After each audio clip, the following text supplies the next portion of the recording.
भक्ति बीज जो होवे हंसा, और तारों तास के 71 वंशा, 71 101 वंश पार कर दूंगा। अब यहाँ लिखा है कि सच्चिदानंद घन ब्रह्म की वाणी में, यहाँ हमने इसको पढ़ना पड़ेगा। सच्चिदानंद घन ब्रह्म की वाणी में विस्तार से के साथ कहे हैं। यज्ञ माने धार्मिक अनुष्ठानों की जानकारी, यानी विस्तार के साथ सच्चिदानंद घन ब्रह्म ने अपने मुख कमल से, मुखे माने मुख कमल से जो बोली है उस वाणी में विस्तार से कहे गए। उन सब को तू जानकर, उन सब को तू कर्म जान, यानी काम करते करते शारीरिक क्रियाओं द्वारा संपन्न होने वाले हैं। नाम उठत नाम बैठत नाम सोत जागबे, नाम खाते नाम पीते नाम सेती लागबे। वो ऐसी विधि बतावेगा भगवान की वाणी में कि वो कर्मों के करते करते कर्म योगी बनकर अपने काम भी करो और ये भजन भी करो। सच्चिदानंद घन ब्रह्म की वाणी में है, नाम उठत नाम बैठत नाम सोत जागवे, नाम खाते नाम पीते नाम सेती लागवे। राम नाम रटते रहो जब तक गट में प्राण, और कदे तो दीन दयाल के भनक पड़ेगी कान। अब उसके ही प्रमाण है ये कि वो कर्म करते करते होने वाले जान, इसको जानकर तो उनके अनुष्ठान द्वारा, फिर उसके बताए द्वारा साधना करने से कर्म बंधन से सर्वथा मुक्त हो जाएगा। और फिर क्या बताया है कि उस तत्व ज्ञान को कहाँ से प्राप्त कर, कि तत्वदर्शी संतों के पास जाकर समझ। ये देख तो चौथे अध्याय का अब हम श्रीमद् भगवद गीता का अब हम 34वां श्लोक पढ़ेंगे। उस ज्ञान को जो भगवान खुद आकर बोलता है, जिसको तत्व ज्ञान कहा है, तत्वदर्शी ज्ञानियों के पास जाकर समझ, उनको भली भांति दंडोत प्रणाम करने से और सेवा करने, उनकी सेवा करने से और कपट छोड़कर सरलता पूर्वक प्रश्न करने से वो तत्वदर्शी संत, तत्वदर्शी न है, तत्वदर्शी संत परमात्म तत्व को भली भांति जानने वाले वो ज्ञानी महात्मा यानी तत्वदर्शी संत तुझे तत्व ज्ञान का उपदेश करेंगे। अब गीता ज्ञान दाता ने पल्ला झाड़ दिया कि मैं नहीं जानता सच्चिदानंद घन ब्रह्म की वाणी के बारे में, और अपने सतर का ज्ञान गीता जी में दे ही रहा है कि मेरे सतर का इतना बात है 8वें अध्याय के 13वें श्लोक में गीता जी में कि मेरा तो एक ओम अक्षर है और इसका जाप अंतिम सांस तक करना है, और इसके करते करते जो ओम से मिलने वाली जो लाभ है वो प्राप्त होगा। देखिएगा 8वें अध्याय का श्रीमद् भगवद गीता का ये 13वां श्लोक है। अब हम संस्कृत भी पढ़ेंगे। ओम इति एकाक्षरम ब्रह्म व्यवहारण माम अनुस्मरण ये परियाति तजन देहम स याति परमाम गतिम। अब ये क्या कहता है कि माम ब्रह्म, मुझ ब्रह्म का, ओम इति, ओम यह एक अक्षरम, ओम यह एक अक्षर है, व्यवहारन माने उच्चारण करके, अनुस्मरण माने स्मरण करता हुआ, ये परियाति तजन देहम जो शरीर छोड़कर जाता है, सयाति परमाम गतिम यानी आखिरी सांस तक इस ओम का जाप करता है, ओम से मिलने वाली। इन्होंने ओम का अर्थ ये ऐसे किया है, भ्रमित ना होना। जो इस ओम का जाप करता हुआ जो अंतिम सांस तक इसी का जाप करता हुआ जाता है तो उसको परम गति प्राप्त होती है। कौन सी परम गति? ओम है ब्रह्म का मंत्र, ये भी आपको क्लियर करते हैं। अब ये है क्लास आपकी, आध्यात्मिक पीरियड आपके लग रहे हैं सत्संग के माध्यम से, और आज परमात्मा ने आपको सबको अक्षर ज्ञान युक्त कर दिया है। अब शायद ही हिंदुस्तान में कोई ऐसा व्यक्ति हो जो कुछ खगे गढ़े ना जानता हो, और दास इसलिए रूबरू कर रहा है आपकी पुस्तक कि आपका भ्रम ना रह जाए, क्योंकि अब तक ये अपनी अपनी डफड़ी सब पीट रहे थे। हमें कोई बता नहीं पा रहा था कि मैं कहाँ से सुना रहा हूँ। नाम सदग्रंथों का लेते थे, बकवाद न्यारी गढ़ते थे। तो इन सदग्रंथों को आज हम खुद पढ़ेंगे और निर्णय लेंगे। अब देखिए, एक समय हिमालय राजा को श्री दुर्गा जी, देवी जी ज्ञान बता रही है और वो कह रही है कि ओम का जाप कर। ओम ब्रह्म का मंत्र है और वो ब्रह्म लोक में रहता है, तो उसको पा जाओगा, तेरा कल्याण हो। यानी ओम नाम ब्रह्म का है और ब्रह्म लोक में रहता है। ओम के मंत्र से ब्रह्म लोक प्राप्ति होती है। पहले ये क्लियर करते हैं। देखो, श्रीमद् देवी भागवत सचित्र मोटा टाइप, केवल हिंदी, संक्षिप्त, गीता प्रेस गोरखपुर से प्रकाशित है।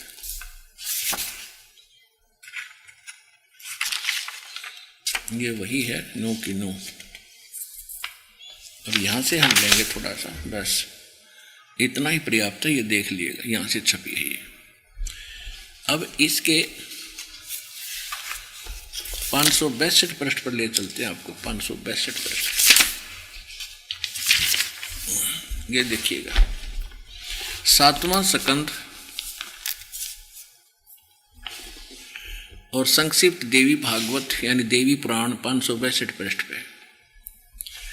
देवी के द्वारा, दुर्गा के द्वारा हिमालय को ज्ञानोपदेश, ब्रह्म स्वरूप का वर्णन।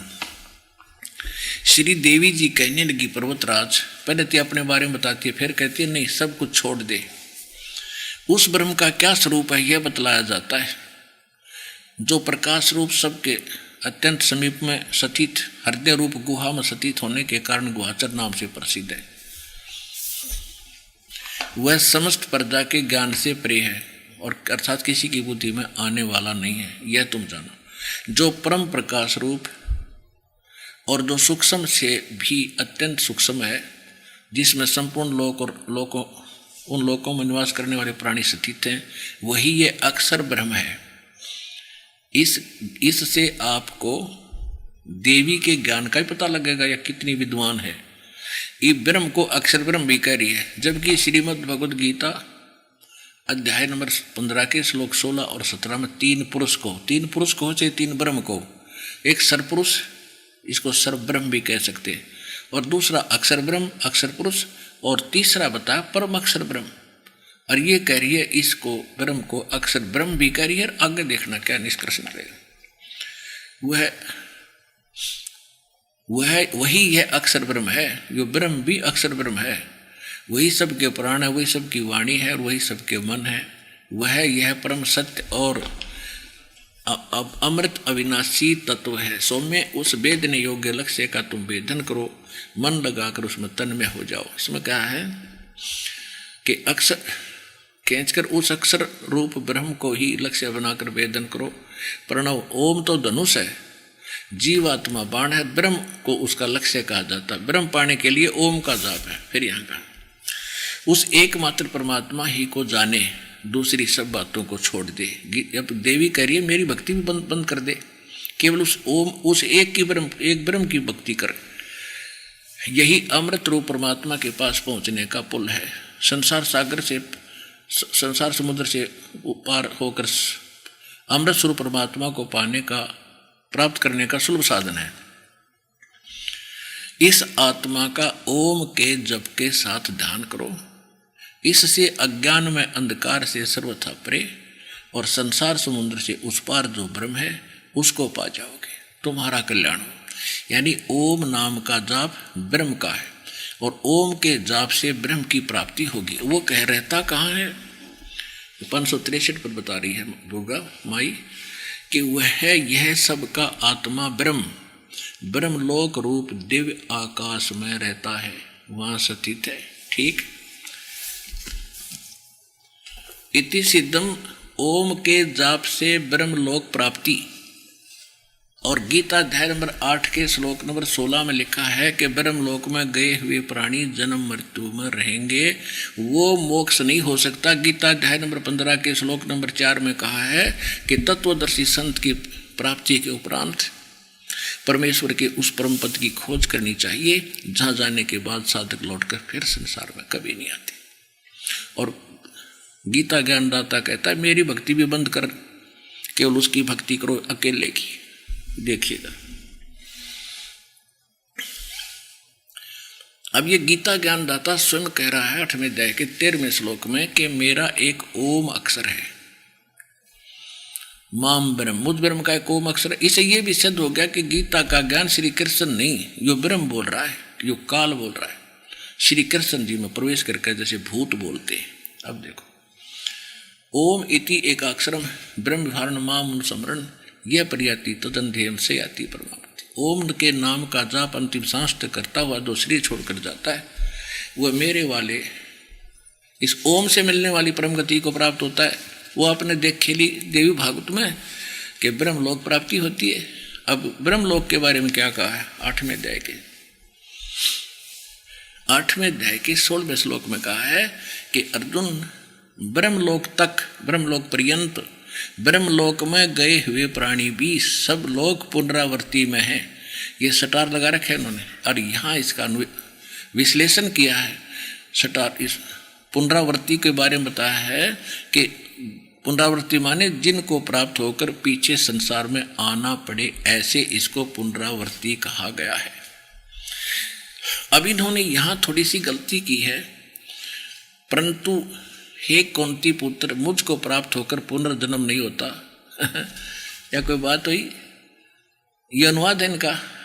इस जैसे गीता अध्याय नंबर 2 के श्लोक नंबर 12 में, और गीता अध्याय नंबर 4 के श्लोक नंबर 5 और 9 में, गीता अध्याय नंबर 10 के श्लोक नंबर 2 में गीता ज्ञानदाता कहता है कि अर्जुन, तेरे और मेरे बहुत जन्म हो लिए, तो जो इसकी भक्ति करेगा वो विनाशवान, रियो विनाशवान। तो यहाँ इस मंत्र का अर्थ ये करना अनर्थ कर दिया कि मेरे को प्राप्त करके फिर पुनर्जन्म नहीं होता। इसका अर्थ ये बनता है कि अर्जुन, जो ये नहीं जानते कि मुझे प्राप्त होकर भी पुनर्जन्म है अर्जुन, वो ब्रह्मलोक में जाते हैं और ब्रह्मलोक में गए हुए प्राणी भी वापस आते हैं।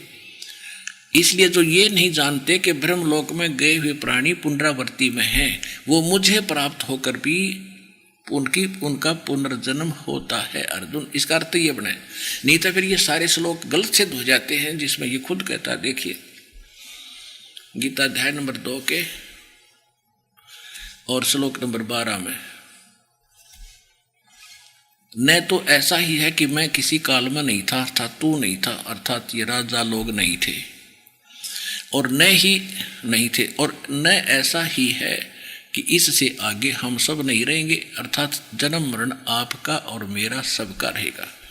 और यहाँ एक और भी कंसेप्ट क्लियर कर दिया है दूसरे अध्याय के और अध्याय नंबर 2 के और श्लोक नंबर 17 में, कि नाश रहित यानी अविनाशी तो उसको जान जिससे सर्वस यह संपूर्ण जगत व्याप्त है, यानी जिसने सारे ब्रह्मांडों की रचना की है।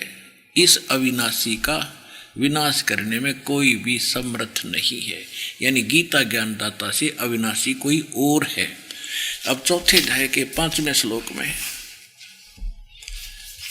अपने आत्माओं गीता जी के पाठ मात्र थे, ये मोक्ष कहा करते, तो अब यो पाठ भी कर लेंगे हम, इसका भी लाभ मिलेगा, क्योंकि सदग्रंथों के पढ़ने से केवल ज्ञान यज्ञ का लाभ होता है। मोक्ष तो उन रियल मंत्रों से होगा, वास्तविक मंत्रों से होता है। ये तो न पता ही नहीं था, फिर भी इतना वो अवश्य था कि इन सदग्रंथों के पढ़ने से हमें आध्यात्मिक कुछ लाभ अवश्य होता है, तो वो भी हम साथ साथ यहाँ प्राप्त कर रहे हैं। देखिएगा अब गीता अध्याय नंबर 4 के गीता अध्याय नंबर 4 के और श्लोक नंबर हम 5 में आते हैं। यहाँ इसकी संस्कृत है और यहाँ ये इनके द्वारा अनुवाद है। हे परंतम अर्जुन, मेरे और तेरे बहुत से जन्म हो चुके हैं, उन सब को तू नहीं जानता, मैं जानता हूँ। ठीक हो गया, अंडरस्टूड हो गया। ये कहता है मेरे भी जन्म मृत्यु होती है और तेरे भी होती है। अब 10वें अध्याय का दूसरा श्लोक और अच्छी तरह कंसेप्ट क्लियर कर देगा। ये कहता है कि अर्जुन, मेरी उत्पत्ति को ये ना ऋषिजन जानते ना ये देवता जानते, क्योंकि ब्रह्मा विष्णु महेश का पिता है यू, और दुर्गा ब्रह्मा विष्णु महेश जी की माता है। अब इससे उत्पन्न हुए सारे ऋषि, ये जितने भी मनु जैसे, वशिष्ठ जैसे, तो उसको तो उसके बाद की संतान है, तो इसकी इस काल की उत्पत्ति को क्योंकर जाने तो इसके पुत्र हैं, तो पुत्र अपने पिता की डेट ऑफ बर्थ नहीं जान सकता। वो तो दादाजी बतावे, दिन का दिन बता देगा।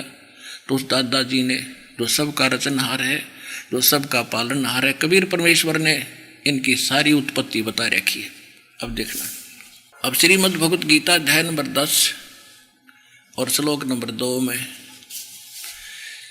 मेरी उत्पत्ति, ये तो गलत है, प्रभव माने उत्पत्ति, मेरी उत्पत्ति को न तो देवता लोग जानते और न मैं ऋषिजन ही जानते हैं, क्योंकि मैं सब प्रकार से देवताओं और मैं ऋषियों का आदि कारण हूं, यानी मेरे से इनका जन्म हुआ है।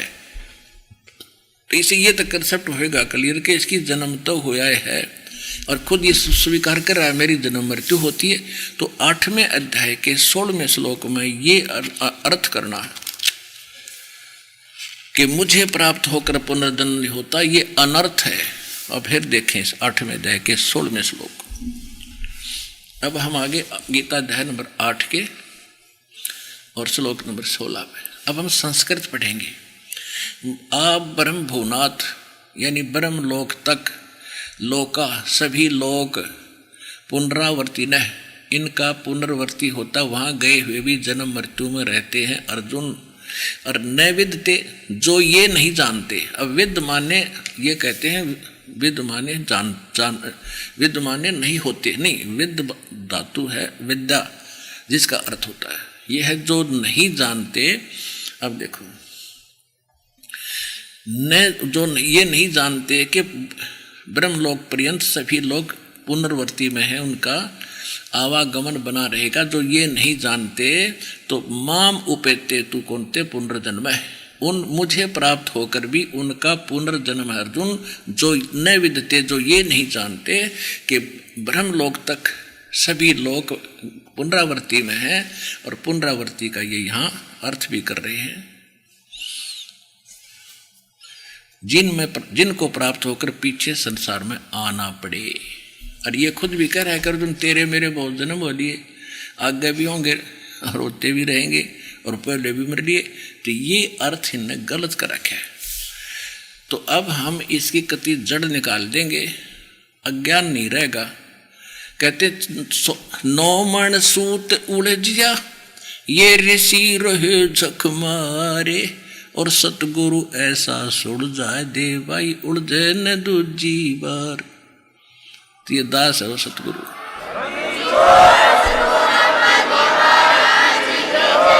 अब हम पढ़ते हैं अध्याय नंबर 15 के श्लोक 1 से लेकर 4 तक। श्रीमद् भगवत गीता पंचदशो अध्याय 15वां अध्याय। प्रथम मंत्र में कहा है कि ऊर्ध्व मूलम अधः शाखम अश्वत्थम प्राहु अवम छंदासी यस्य प्रणानी ये तम वेद स वेदवित्। इसका अर्थ है ऊर्ध्व मूलम यानी आदि पुरुष परमेश्वर रूप मूल वाले।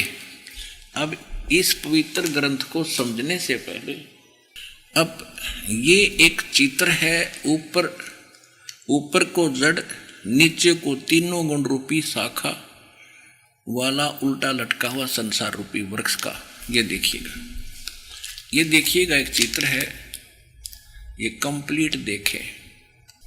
अब जो ये कंप्लीट दिखाई देता है, कंप्लीट देखें इसको। ये एक वृक्ष है, ऊपर को जड़ है।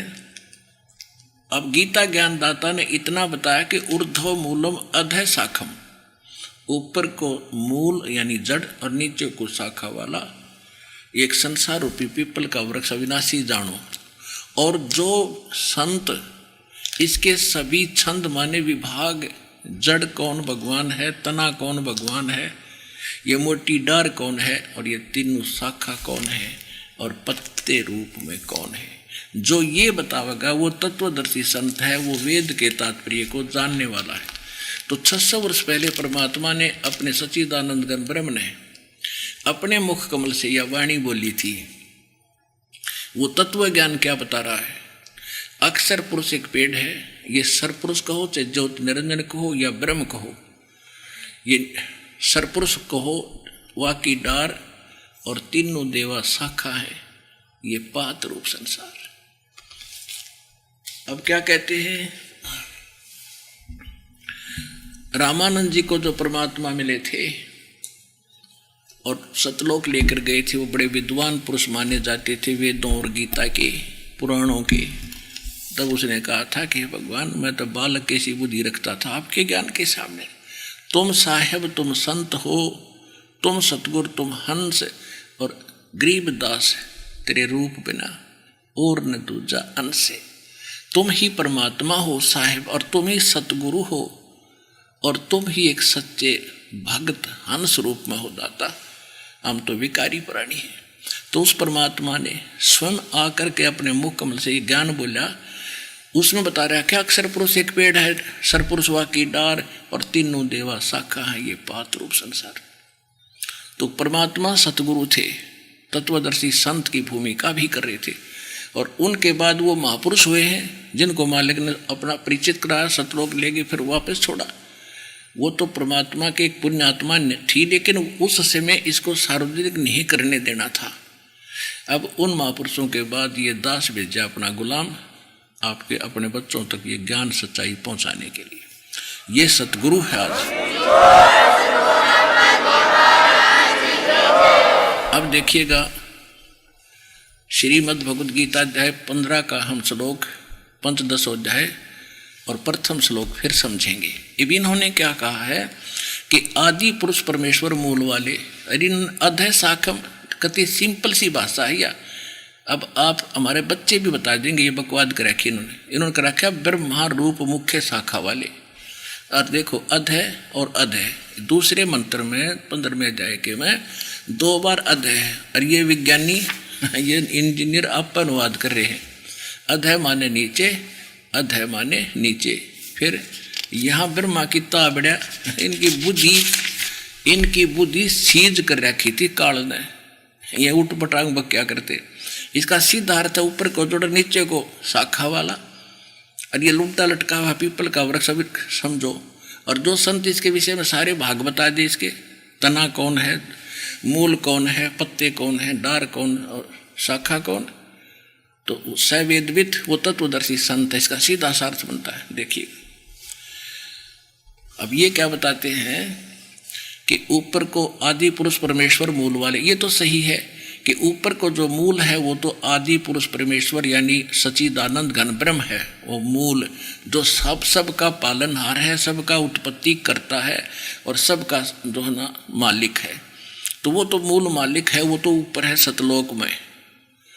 और वो सतलोक, अलखलोक, अगमलोक और अनामी लोक, वो 4 पोर्शन और हैं ऊपर के अविनाशी स्थान के। तो वो सुदृढ़ हैं, वो कभी नाश में नहीं आते। तो इसमें ये भी जिक्र आगे सांकेतिक है, इसमें ज्ञान ज़्यादा से ज़्यादा गीता में। और संकेत को, कोड वर्डों को तो टीचर है समझ सके, ये तो बालक थे, कख भी ना पता था हमारे धर्म गुरुओं को और वेदों और गीता के अनुवादकर्ताओं को अटपट करके इनका डंगा कर दिया अनुवाद का। अब ये क्या अनुवाद कर रहे हैं, आदि मूल परमेश्वर तो ये जड़ समझो, ये बिल्कुल सही है। इतना फिर यहाँ फिर इनका इंजन स्लप कर गया बुद्धि। अधय शाखम, ब्रह्मा रूप मुख्य शाखा वाले नहीं, नीचे को शाखा वाले। संसार रूपी पीपल के वृक्ष को अविनाशी कहते हैं। वेद जिसके इन छंद का अर्थ वेद कर दिया, खाक है। छंद माने विभाग, टुकड़े, पत्ते कहे गए हैं। और उस संसार वृक्ष को जो पुरुष मूल सहित तत्व से जानता है, मूल माने जड़ से लेकर पत्तियां तक बता देगा। स वेदवित वह वेद के तात्पर्य को जानने वाला, अर्थात वो तत्वदर्शी संत है। वो संत तत्वदर्शी संत है जो इसके सारे विभाग बता देगा। तो ये सुन लो इस दास से। अक्षर पुरुष एक पेड़ है और निरंजन सरपुरुष वाकी डारे, तीनों देवा शाखा हैं ये पात रूप संसार।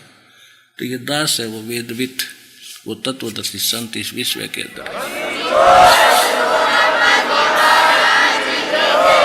अब अगले नेक्स्ट पर्सन मंत्र पर चलते हैं हम। इसमें क्या बताया है? गीता अध्याय नंबर 15 का श्लोक नंबर 2। इसमें उसका अनुवाद इन्होंने क्या कि उस संसार वृक्ष की तीनों गुण रूप है, रजगुण ब्रह्मा, सतगुण विष्णु, तमगुण शिव जी रूप, जल से बड़ी हुई नहीं है। ये विषय पर वाला शाखा, ये विषय विकारों वाली शाखा समझो, इसका सीधा सा अर्थ है, इन्होंने गलत कर रखा है। और नीचे और ऊपर, सर्वत्र नहीं, नीचे ऊर्ध्व माने ऊपर, अधः माने नीचे, नीचे और ऊपर फैली हुई है। मनुष्य लोक में कर्मानुबंधनी मूलानी, कर्मों के अनुसार हमें यहाँ जकड़े रखने की, बांधे रखने की भी ये मुख्य कारण है। ये संसार रूपी वृक्ष के मूल नहीं, हमारे को कर्मों के अनुसार यहाँ बांधन की, कर्म संस्कारों को जकड़े रखने की ये मुख्य कारण है। तीनों शाखा ब्रह्मा विष्णु महेश, ये नीचे और ऊपर, सभी लोकों में नहीं, ऊपर और नीचे व्याप्त हैं। जैसे इस पृथ्वी लोक पर जो ज्ञान बोला जा रहा था गीता का, ऊपर एक स्वर्ग लोक है, एक नीचे पाताल लोक है। इन तीन लोकों के प्राणियों पर इन ब्रह्मा विष्णु, रजगुण ब्रह्मा, सतगुण विष्णु, तमगुण शिव जी की प्रधानता है। तो इसमें यह बताया कि ये ऊपर और नीचे ये तीनों शाखा, तीनों गुण रूपी शाखा फैल रही है। अब तीन गुण क्या है, अब ये निर्णय करेगा यहाँ पर। ये देखिएगा श्रीमद् देवी भागवत संस्कृत सहित है ये, इसमें संस्कृत भी साथ है। ये देखिएगा हिंदी टीका सहित, और ये कहाँ से छपी है? ये है खेमराज श्री कृष्ण दास अथ देवी भागवतम सभाष्टीकम समात्यम, खेमराज श्री कृष्ण दास प्रकाशन, बम्बई, मुंबई। अब इसका मुंबई नाम दे दिया, ये यहाँ से छपी। अब इसके प्रकाशक कौन है?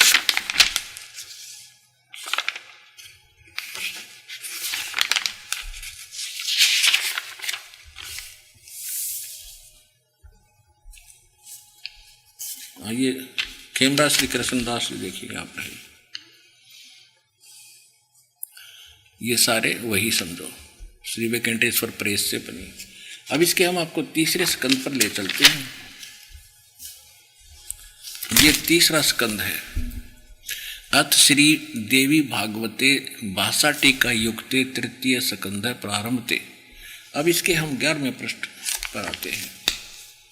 ये 11वां पृष्ठ है तीसरे स्कंद का और अध्याय नंबर 5 का। अब हम पढ़ेंगे, ये 7वां श्लोक यहाँ समाप्त हुआ, 8वां प्रारंभ होता है।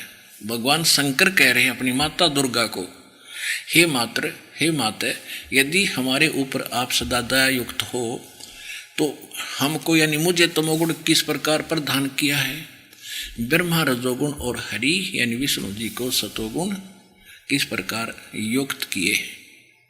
अब हम संस्कृत पढ़ेंगे। यदि दया धर्मना, ये 7वां श्लोक अंत हुआ, 8वां प्रारंभ हुआ।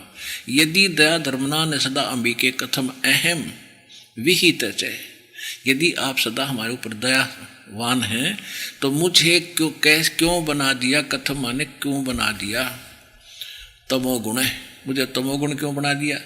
कमल से उत्पन्न होने वाले ब्रह्मा को रजोगुण क्यों असंभव यानी उत्पन्न कर दिया, और सुविहित क्यों सतोगुणो हरि, और विष्णु जी को सतोगुण क्यों बना दिया।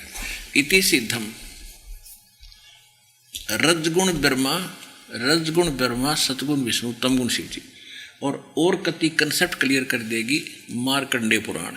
ये देखिएगा, ये भी गीता प्रेस गोरखपुर से प्रकाशित है।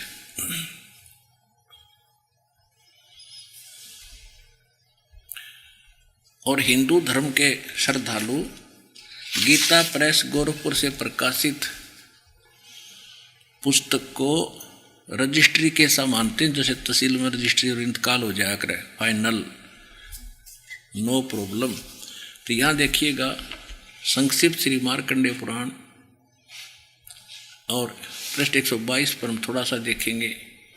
मार्कंडेय जी बोले मुने, अब यहाँ जाते इसके कति सामने, कि रजोगुण प्रधान ब्रह्मा, तमोगुण प्रधान रुद्र और सत्व प्रधान विष्णु विश्व पालक विष्णु जी हैं और यही 3 देवता हैं और यही 3 गुण हैं। हो गया स्पष्ट। अब हम फिर आते हैं उस पवित्र सदग्रंथ श्रीमद् भगवत गीता पर। अब गीता ज्ञानदाता ने संकेत कोडवर्ड बताए हैं कि ऊपर को जड़ और नीचे को तीनों गुण रूपी शाखा वाला। होय होय, ये देखना। अब हम दूसरा मंत्र पढ़ेंगे 15वें अध्याय का दूसरा।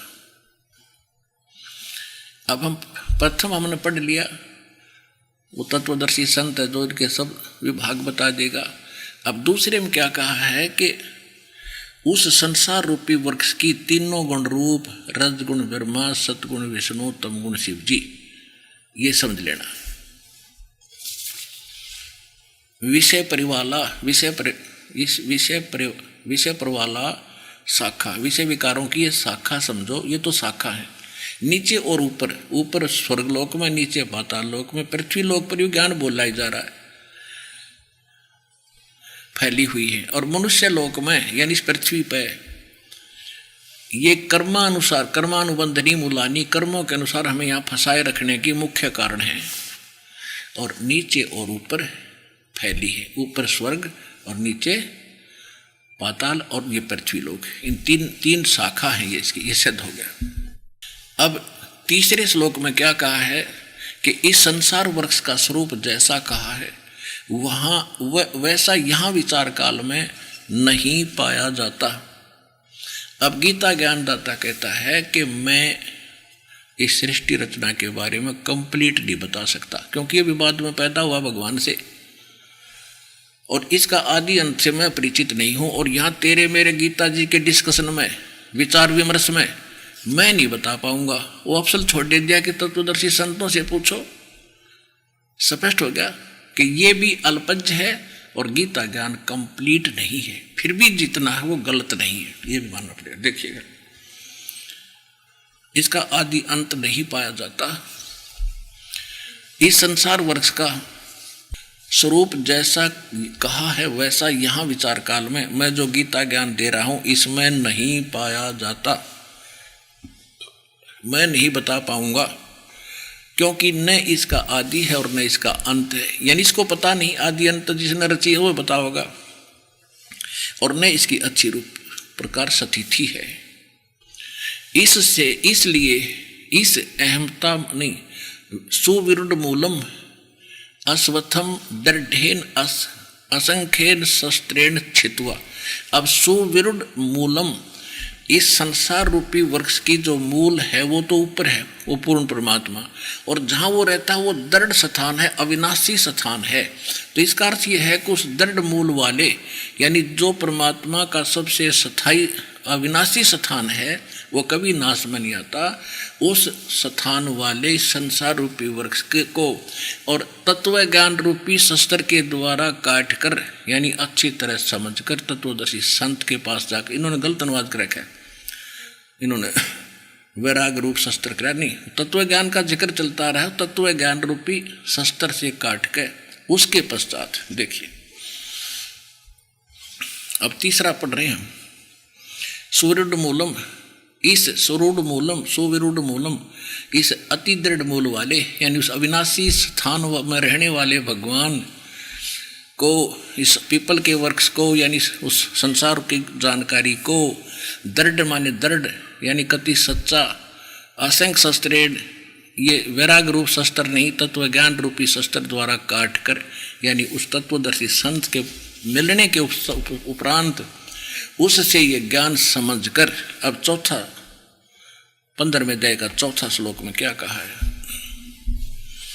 ये चौथा श्लोक है 15वें अध्याय का। उसके पश्चात परमेश्वर के उस परम पद रूप परमेश्वर को, ओए होए, उसके पश्चात परम पद रूप परमेश्वर को भली भांति खोजना चाहिए, जिसमें गए हुए पुरुष यानी साधक फिर लौटकर संसार में नहीं आते, और जिस परमेश्वर से ओए होए यानी इस संसार रूप पुरातन माने पुराने यानी इस आदि सनातन संसार रूप वृक्ष की पर प्रवृत्ति विस्तार को प्राप्त हुई है और उसी आदि नारायण के मैं शरण हूं। इस प्रकार दृढ़ निश्चय करके उस परमेश्वर का मनन और निधि दासन प्रभुदेवा ने उसकी पूजा करनी चाहिए। सिद्ध हो गया कि उस तत्वदर्शी संत की प्राप्ति के उपरांत परमेश्वर के, इसका अर्थ ऐसे बनता, परमेश्वर के उस परम पद की खोज करनी चाहिए, उस सतलोक की, जहां जाने के बाद साधक फिर लौटकर कभी संसार में नहीं आते और केवल उसी की भक्ति कर अपने भी कहता कि नहीं मेरी भी छोड़ दे। तो पुण्यात्माओं, अब गीता अध्याय नंबर 15 के श्लोक नंबर 16 और 17 में आपको दिखाते हैं। इसमें 3 पुरुष हैं, सरपुरुष, अक्षर पुरुष और तीसरा वो परम अक्षर पुरुष। ब्रह्म, सर ब्रह्म कहो, सर पुरुष कहो, फिर अक्षर ब्रह्म कहो चाहे अक्षर पुरुष कहो। अब ये सर पुरुष है, जो सर ब्रह्म है, ज्योति निरंजन काल है, ये केवल 21 ब्रह्मांड का स्वामी है, प्रभु है, मालिक है। ब्रह्म माने भी भगवान होता है, लेकिन ये प्रथम श्रेणी में आ गया, यो भी भगवान को आवा यहाँ पर मालिक।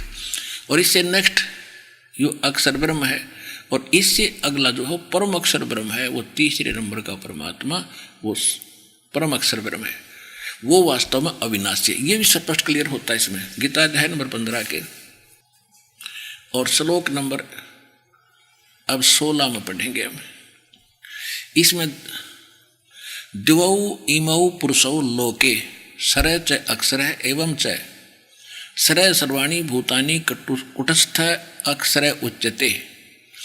इसका सीधा अर्थ है कि संसार में, इस मिट्टी वाले लोक में इस काल का, सरपुरुष का और अक्षर पुरुष के जो जितने भी ये ब्रह्मांड हैं ये नासवान हैं। तो इसको सारे को एक लोक कहा है कि इस लोक में 2 पुरुष, 2 प्रभु माने जाते हैं। पुरुष माने स्वामी, जैसे सरपुरुष और अक्षर पुरुष। सरपुरुष ये केवल 21 ब्रह्मांड का स्वामी है, प्रभु है, पुरुष है। और ये अक्षर पुरुष है, ये 7 संख ब्रह्मांड का प्रभु है। और इनसे जो हटकर जो तीसरा परम अक्षर ब्रह्म है, वो असंख्य ब्रह्मांड का स्वामी है, प्रभु है, पुरुष है, जिसके अंतर्गत सरपुरुष और अक्षर पुरुष के भी आते हैं। अब देखना, अब हम यहाँ पढ़ रहे हैं 15वें अध्याय का 16वां श्लोक, इन्हीं का अनुवाद पढ़ते हैं। इस संसार में नासवान और विनाशी भी ये 2 प्रकार के पुरुष माने प्रभु हैं, स्वामी हैं, मालिक हैं, 2 प्रकार के। और संपूर्ण प्राणियों के शरीर तो नासवान है, जीवात्मा की मरती नहीं। इसका सीधा सा अर्थ है कि सर माने नासवान होता है, अक्षर माने अविनाशी होता है। ये अक्षर पुरुष की आयु बहुत घनी है, इसलिए ये अक्षर अविनाशी दिखाई देता, पर ये वास्तव में अविनाशी नहीं है। जैसे एक तो ये चीनी मिट्टी के बने हुए कप और प्लेट हो, एक स्टील का बना हुआ प्लेट हो, कप हो, तो चीनी वाले बने हुए इस मिट्टी के कप से तो आप अंडरस्टूड है कि हाथ से छूटा टूटा, टुकड़े टुकड़े। तो ये स्थिति तो है सरपुरुष और इसके जितने प्राणी इसके अंतर्गत हैं, इसके लोक की। और अक्षर पुरुष की समझ लो स्टील का कप, स्टील में भी जंग लग गएगा और एक दिन वो विनाश में आओगा, पर समय घना लगेगा, नो आसानी तो ना टूटे। इसलिए उसको भी अक्षर कह दिया, इस अक्षर पुरुष को। नहीं, अक्षर माने वैसे अविनाशी होता, अक्षर पुरुष माने अविनाशी परमात्मा, लेकिन ये अविनाशी दिखे है पर अविनाशी नहीं है। इसका निर्णय फिर 17वें श्लोक में कहा है कि वास्तव में अविनाशी थे, इनसे हटकर कोई और है। ये देखिएगा,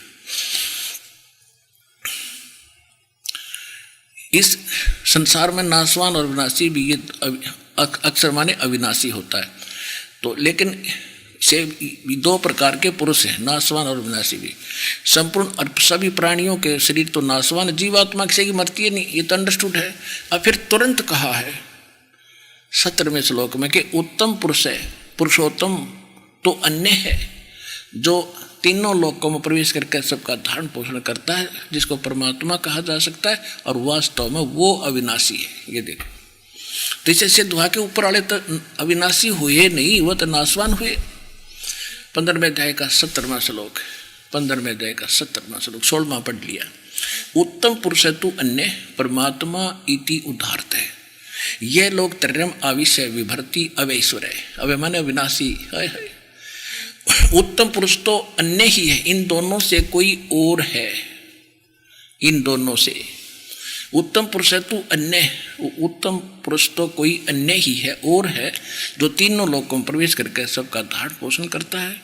अविनाशी परमेश्वर परमात्मा इस प्रकार कहा गया है। अंडरस्टूड हो गया।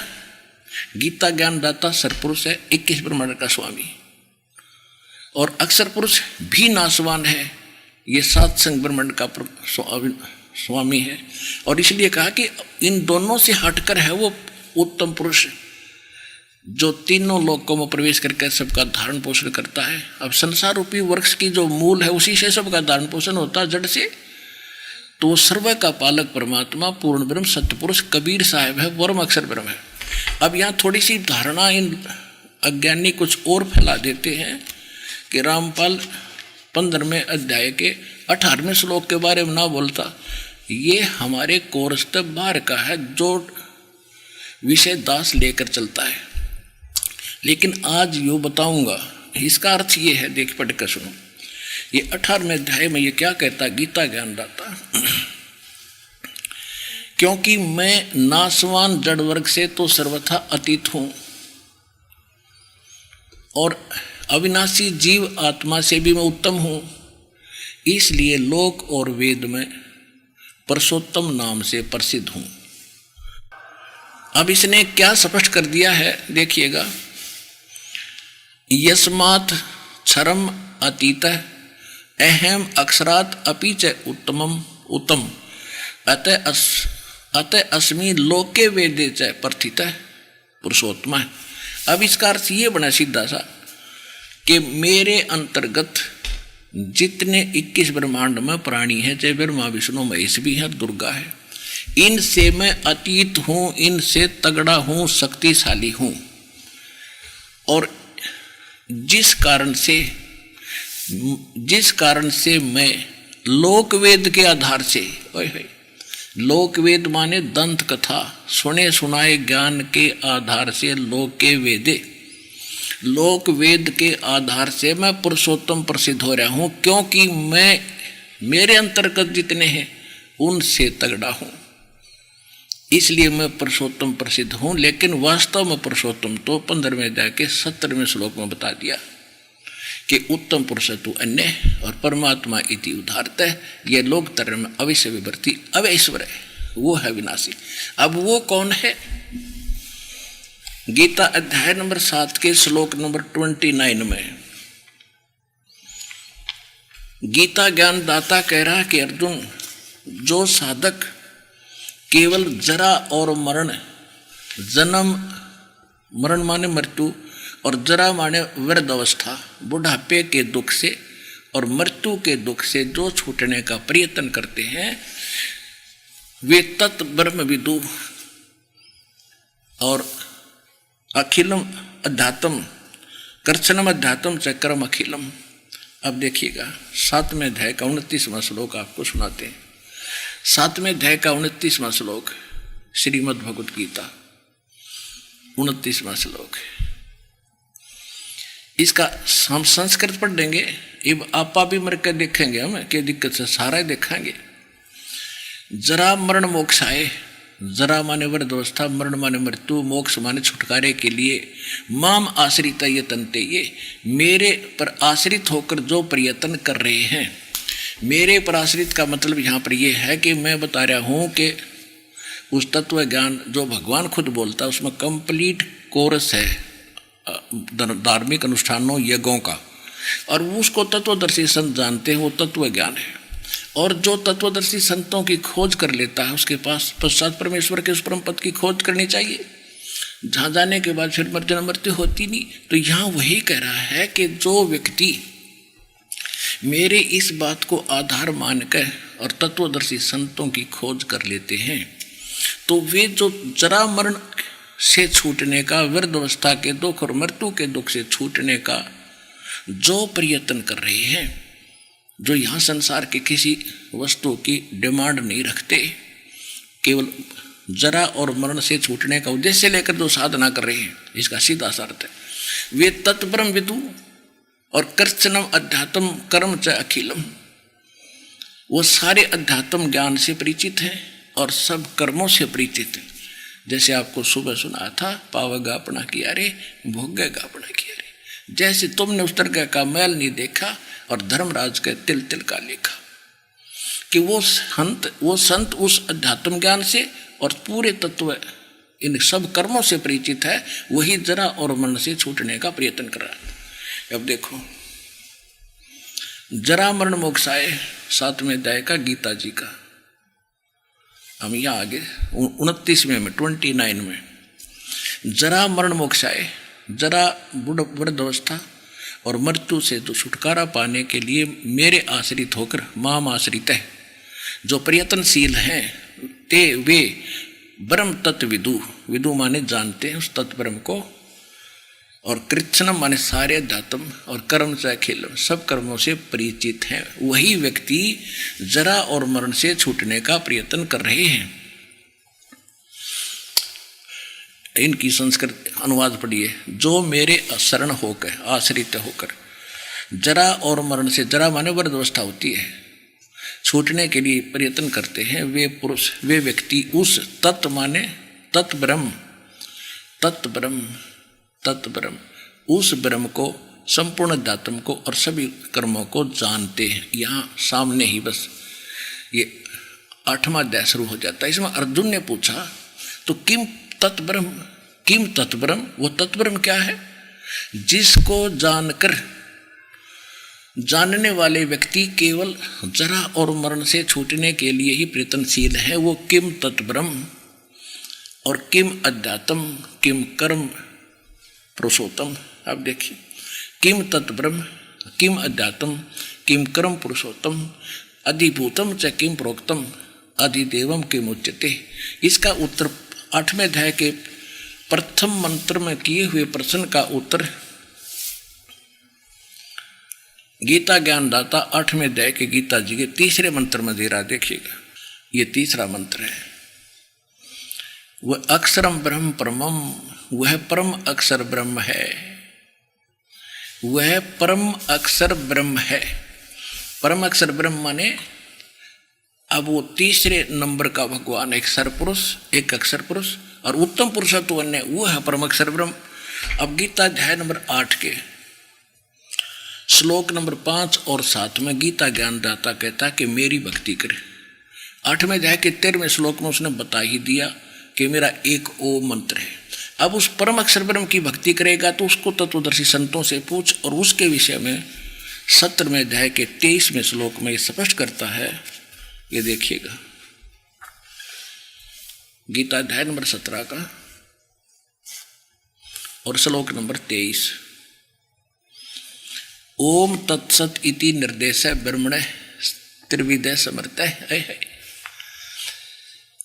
ओम तत्सत, यह ऐसे ये 3 प्रकार का ब्रह्म ने माने सच्चिदानंद घन ब्रह्म का नाम कहा है, जो गीता ज्ञानदाता से अन्य है, जिसकी शरण में जाने के लिए वो कह रहा है, कहा है। और उसी से सृष्टि के आदि में ब्राह्मण और वेद तथा यज्ञ रचे गए। इसका अर्थ तो कुछ और बनता, फिर भी हमारा उद्देश्य ये है कि अपना मंत्र तो 8वें अध्याय के 13वें श्लोक में बता ही रहा है, ये देखिएगा।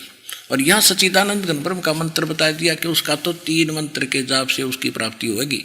ओम तय सर पुरुष का और तत् ये अक्षर पुरुष का सांकेतिक है, ये कोड वर्ड है तत्।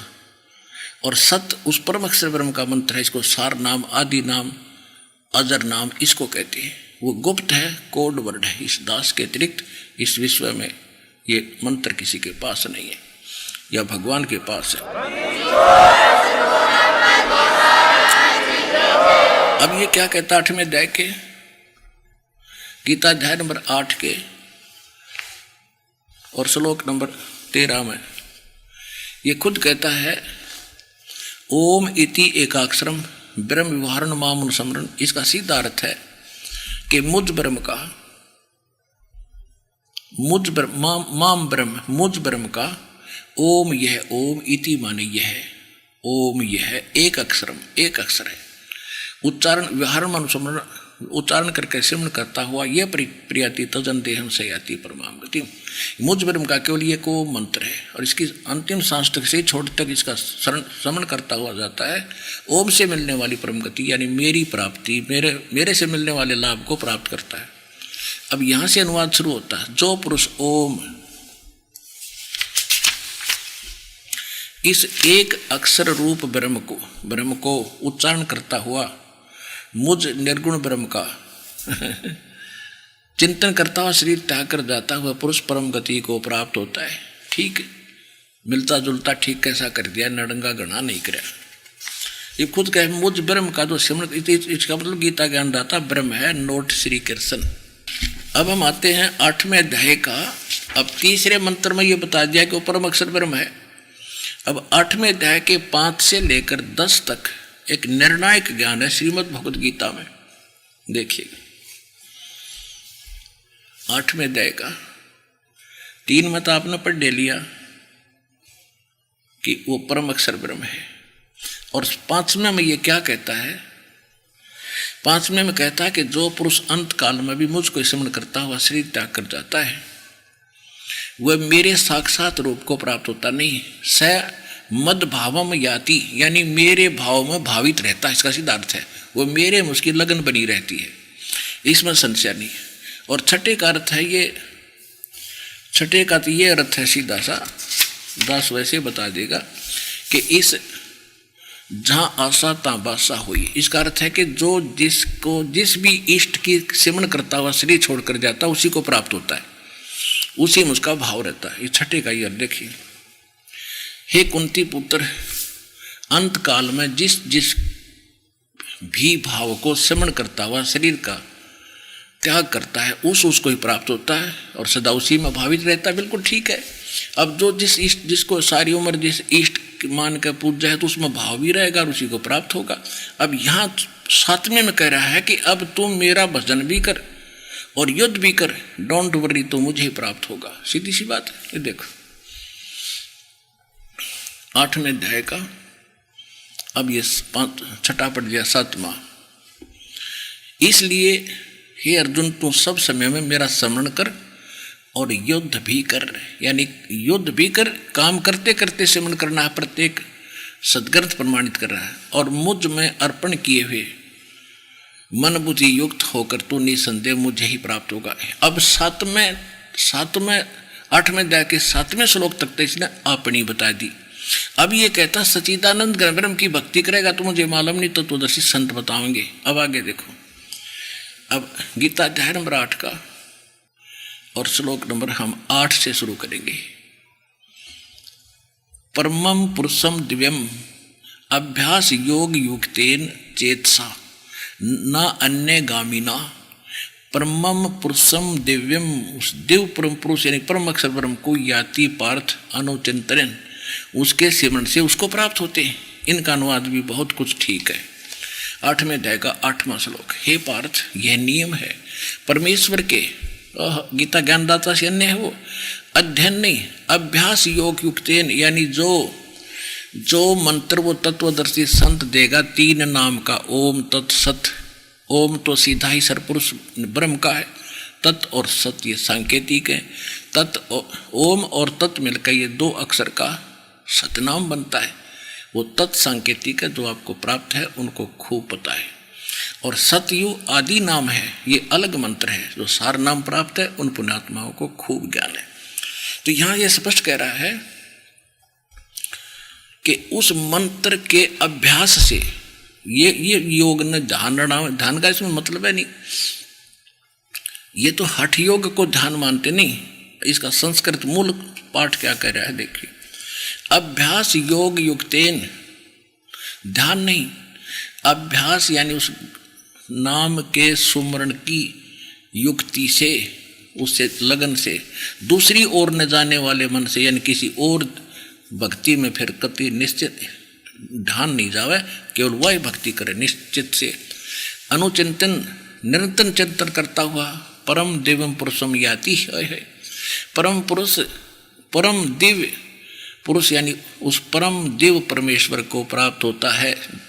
गीता ज्ञान दाता से अन्य है वो परम अक्षर ब्रह्म, और वो सच्चिदानंद घन ब्रह्म जिसका 3 मंत्र का जाप है, उसको प्राप्ति कर उसकी शरण में जाने को गीता ज्ञान दाता कह रहा है। ये हमारे धर्मगुरु आज तक ये गाटा जोड़ रहे थे। श्री कृष्ण जी अपने बारे में कह रहा है, और किसके बारे में कहेगा, और कोई भगवान ही नहीं है।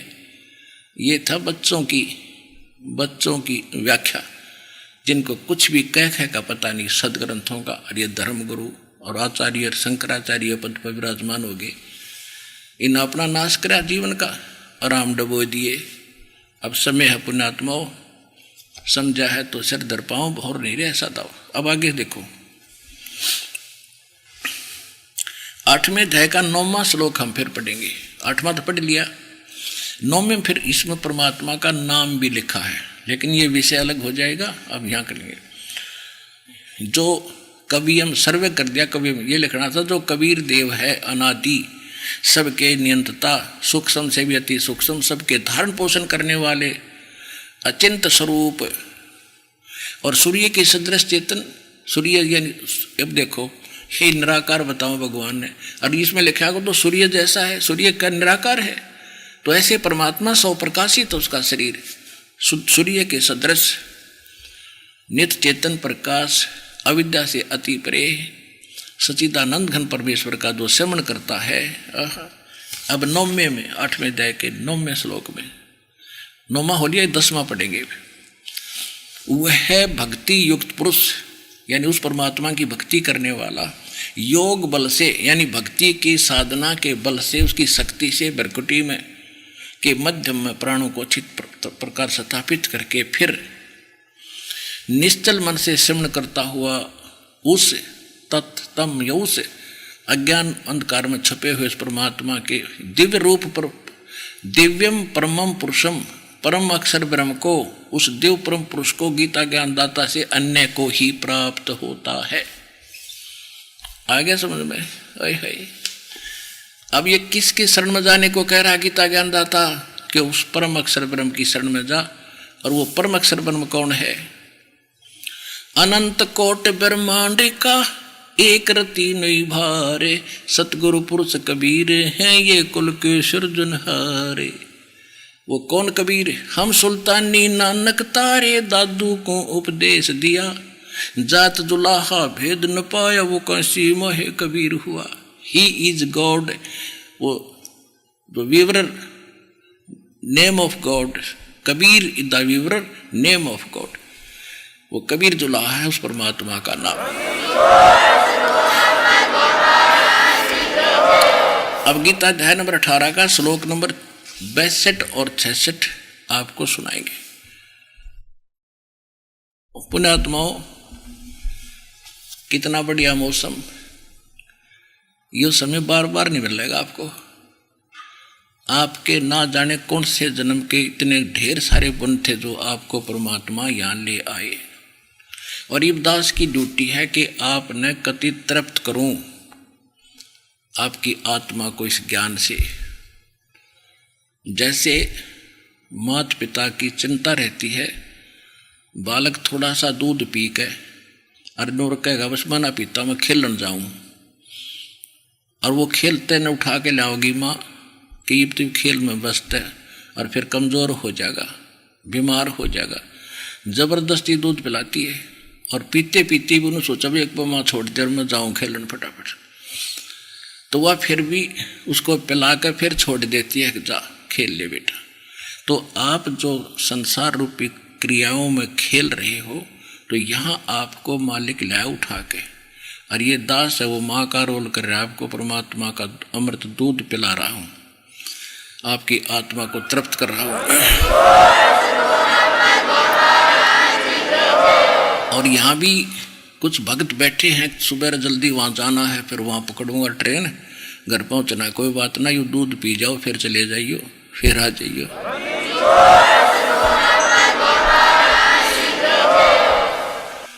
तो हम देखा करते थे, हम थोड़ा सा दूध पी कर छोड़ देते, तो हमारे दादाजी ताऊ जी कहा करते, ले बेटा थोड़ा सा और पी, देख लंबी चोटी होगी तेरी, यानी हंगे पे आया करते थे। तो वो एक दास का उद्देश्य है कि आप ना अंगे प्याऊं यो ज्ञान सुनाऊं और फिर आप पहलवान हो जाओगे, कालगे लड़न जोगे। अब गीता अध्याय नंबर 18 के श्लोक नंबर 62 में कहा है कि अर्जुन तू सर्व भाव से उस परमेश्वर की शरण में जा।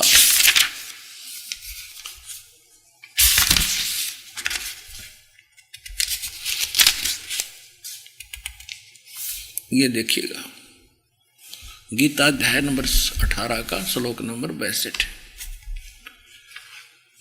और ये 62 है। हे भारत, गीता ज्ञानदाता करे तो सर्व प्रकार से उस परमेश्वर की शरण में जा। उस परमात्मा की कृपा से ही तू परम शांति को और सनातन परम धाम को प्राप्त होगा। सनातन माने शाश्वत स्थान, जो कभी नाश में नहीं आता, उस स्थान को प्राप्त हो जाएगा। जो 15वें अध्याय के 4थे श्लोक में कहा है कि परम तत्वदर्शी संत की प्राप्ति के पश्चात परमेश्वर के उस परम पद की खोज करनी चाहिए, जहां जाने के बाद साधक फिर लौटकर संसार में कभी नहीं आती, यानी उनका पूर्ण मोक्ष होता है। तो यहां कह रहा है कि उसकी शरण में जा तू, गीता ज्ञानदाता अपने से अन्य भगवान की शरण में, परमेश्वर की शरण में जाने को कह रहा। अब गीता अध्याय नंबर 18 के 62, 63, 64, 65 और 66 अध्याय भी लास्ट और ये मंत्र भी लगभग लास्ट है। आगे तो कोई और वर्णन है, ये ज्ञान संबंधित इतने ही मंत्र हैं। इनमें कति निष्कर्ष कर दिया कि अर्जुन 18वें अध्याय के 62वें श्लोक में तो कह दिया कि सर्वभाव से तू उस परमेश्वर की शरण में जा और उसकी कृपा से तुझे परम शांति और वो स्थान मिलेगा जहां जाके फिर लौट कर नहीं आती। और अपनी स्थिति बता दी, मेरी शरण में रहेगा तो ओम मंत्र है, युद्ध भी करना पड़ेगा और तूने मुझे प्राप्त होगा, और जन्म मृत्यु तेरी भी रहेगी मेरी भी रहेगी, शाश्वत स्थान नहीं मिले और वो मोक्ष नहीं हो सकता जहां जाने के बाद फिर लौट कर कभी संसार में नहीं आ सकते। और युद्ध करना, वह शांति कहाँ, वो तो कैर टूटेगा। तो ये कहता युद्ध तक करना पड़ेगा, मेरी शरण में रहेगा था। अब 18वें अध्याय के 63वें श्लोक में कहता कि अर्जुन, मन ने जो बतानी थी वह कह दी, जो कहना था, जो गुप्त से गुप्त ज्ञान तेरे को बता दिया। अब तेरी इच्छा, तेरा मन माने न्यू कर ले, मेरी शरण में रहना तो ठा हथियार और होकर लड़े, उसकी शरण में जाना तो तत्वदर्शी संत की खोज कर ले, उसकी शरण में जा। अब देखो गीता अध्याय नंबर, श्रीमद् भगवद गीता अध्याय नंबर 18 का और श्लोक नंबर 63 में कहा है, 63 में कहा है कि इस प्रकार ये गुहत्रम, इस प्रकार यह गोपनीय से भी गोपनीय, अति गोपनीय यो गीता रूपी ज्ञान, कति गुप्त से गुप्त ज्ञान मैंने तुझसे कह दिया। ठीक है, अब तू इस रहस्य युक्त ज्ञान को पूर्णतः भली भांति विचार कर और जैसे चाहता वैसा कर ले। ठीक हो गया। अब इसने स्पष्ट कर दिया, मैंने जो कहना था तो कह दिया गीता ज्ञान में, अब तेरी मर्जी, ये गुप्त से गुप्त ज्ञान बता दिया। अब आगे 64वें श्लोक में ये फिर कहता है कि एक गुप्त और बताऊं, कति गुप्त, क्या कि मैं भी उसी, मेरा भी पूज्य देव वही है जिसके विषय में मैं तेरे को जाने को कह रहा हूं, उसकी शरण में। और वो कौन है? हम सुल्तानी नानक तारे दादू को उपदेश दिया, जात जुलाहा भेद न पाया वो का सीमा है कबीर हुआ। परमात्मा ने क्या कहा था गोरखनाथ से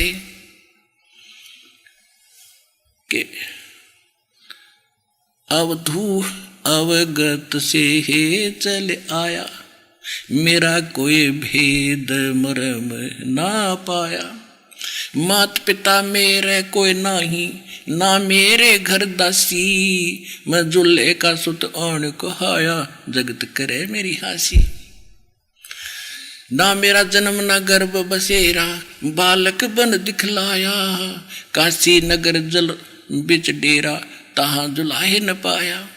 फिर कहते हैं अधर गुफा, अधर गगन गुफा में ताव निज वस्तु सारा, तेरा ज्योत स्वरूपी अलख निरंजन, वो जपता नाम हमारा। ओए होए, कहते तेरा यो ज्योत स्वरूपी निरंजन ब्रह्म, ये भी ये धरता ध्यान हमारा, ये भी मेरी पूजा करता है और यहाँ ये स्वीकार कर रहा है। देखना गीता अध्याय नंबर 18 का और श्लोक नंबर हम 63 तब ने पढ़ लिया, अब 64 पढ़ जाएंगे। यहाँ तो इसने कह दिया ये गुप्त से गुप्त गीता वाला ज्ञान मैंने तेरे को बता दिया, ठीक है, अब तेरी सलाह जैसे चाहो तू कर ले। 63 में फिर और कहता है कि संपूर्ण गोपनीयों से भी अति गोपनीय मेरे परम रहस्य युग वचन को तो फिर सुन। मेरा, अब देखो इष्ट माने प्रिय कर दिया इन्हें, तू मेरा अति से प्रिय है इस और इससे तेरे हितकारक वचन में तुझसे कहूंगा। अब इसका अर्थ ये बना है कि सर्वम, ये तो सर्वज्ञ है, तुम तो पहले बता दिया सब गोपनीय से अति गोपनीय, इस प्रकार गोपनीय से व्यक्ति गोपनीय ज्ञान मैंने कह दिया 63 में। अब 64 में फिर ये न्यू कह उस ज्ञान ने फिर सुने खाक व्यायो। इसका अर्थ ये है सर्वगुहतम, सबसे गुप्त, भूय शरणु। अब फिर एक और बताऊं तेरे तो भूय मान, फिर अब सुन मेरे से, परमम में परमम वच, मेरे परम वचन और सुन ले। एक बार फिर बताता हूं क्या, इष्ट असी में दृढ़ इति, यह है जिसके विषय में मैंने तेरे को 18वें अध्याय के और 62वें श्लोक में कहा है कि तू सर्वभाव से उस परमेश्वर की शरण में जा, उसकी कृपा से तू परम शांति को और शाश्वतम स्थानम, उस अविनाशी स्थान को प्राप्त होगा। तो यहाँ 18वें अध्याय के 64वें श्लोक में ये कह रहा है, 18वें अध्याय के 64वें श्लोक में क्या कह रहा है कि सर्वे गुहतम, गुह सुनो में परम वर्च, मेरे और गुप्त से भी अति गुप्त मेरे वचन सुने। इष्ट असी में दृढ़, ये पक्कम पक्का यही जो जिसके विषय में मैं तेरे को जिसकी शरण में जाने को कह रहा हूँ वो मेरा इष्ट देव है, वो मेरा पूज्य भगवान है। और तत्वक्षामी ते हितम, मैं तेरे हित में कहूँगा कि वो मेरा पूज्य देव है। इन कर रखा इष्ट माने प्रिय, खाक अनुवाद देने का। अब ये गुप्त से गुप्त पहले बता दिया, और के भूये क्या रह गई, ये कहता है सुन ले जानते। अब बताता हूँ तेरे को कि उसकी मैं भी उसकी पूजा करता हूँ। और भगवान कहता है कि अदर गगन में भंवर गुफा तान्यस्त वस्तु सारा, और तेरा ज्योत स्वरूपी अलख निरंजन वो डरता ध्यान हमारा। और ये खुद स्वीकार करता कि वो मेरा इष्ट देव है। अब आगे क्या बताता है 18वें अध्याय के 65वें श्लोक में, ये कहता है कि मुझ में मन वाला हो, मेरा भक्त बन, मेरा पूजन करने वाला हो और मुझे प्रणाम कर, नमस्कारू, मुझे नमस्कार यानी प्रणाम कर। ऐसा करने से मुझे ही प्राप्त होगा। इससे सत्य, तुझसे मैं सत्य प्रतिज्ञा करता हूँ, क्योंकि तू मेरा प्रिय माने प्रिय और भगत है, तो मेरा प्रिय है। अब ये क्या कह रहा है कि देखो मैं भी जिसके विषय में जाने को मैं तेरे को कह रहा हूँ, उस परमेश्वर के विषय उसकी मैं भी पूजा करता हूँ। तेरे ती साची बता दी, गुप्त से गुप्त और बता दिया। अब एक अगर मेरी शरण में रहना है तो मैं प्रतिज्ञा करता हूँ कि तो मुझे प्राप्त होगा। अंडरस्टूड, तो पहले भी कह दिया इसने। दूसरे अध्याय के 7वें श्लोक में गीता ज्ञानदाता को अर्जुन खुद कह रहा है कि मैं आपकी शरण हूँ और मेरी बुद्धि इब काम करना छोड़गी, आप जैसे उचित समझो मुझे गाइड करो। ये पहले उसकी शरण में था, ईब को मेरी शरण में आ जा। कोई बात वर्तमान जाना होता है, इन्होंने आना कर रखा है।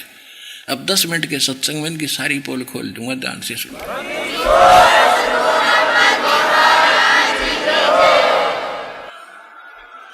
ये देखिएगा अध्याय नंबर 2 श्लोक नंबर 7 में, अब कायरता रूप दोष से अपहृत हुआ स्वभाव वाला धर्म के विषय में मोहित चित्त हुआ मैं आपसे पूछता हूँ, जो साधन निश्चित कल्याणकारक हो वही मेरे लिए कहिए, क्योंकि मैं आपका शिष्य हूँ और आपके शरण हूँ, आप मुझको दीक्षा दीजिए। हो गया। ये तो पहले कहे मैं आपकी शरण हूँ और मेरे हित में जो बात हो वह बता दे, मेरी बुद्धि काम करना छोड़ेगी।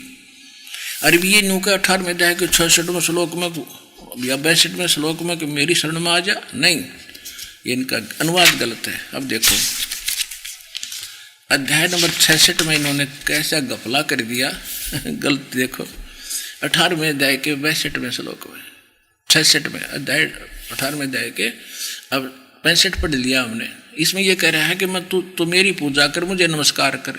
अपने को तो केवल नमस्कार करने की कह रहा है। और तत्वदर्शी संत चौथे अध्याय के 34वें श्लोक में जो तत्वदर्शी संत है कहते उसको दंडवत प्रणाम करना। ये देखिएगा, ये अध्याय नंबर 4 का। अब इसी से डिफरेंशिएट हो जाएगा आपने शक्ति और ताकत का और सच्चाई का। चौथे जाके 34वें श्लोक में कहता है कि उस तत्व ज्ञान को तू तत्वज्ञानी संतों के पास जाकर समझ, उनको भली भांति दंडवत प्रणाम करने से और कपट छोड़ सेवा करने से और कपट छोड़कर सरलतापूर्वक प्रश्न करने से परमात्मा तत्व को भली भांति जानने वाले ज्ञानी महात्मा तत्व ज्ञान का उपदेश करेंगे। यहाँ तो कहता उसको तो दंडवत प्रणाम करना होता है, दंडवतम प्रणाम।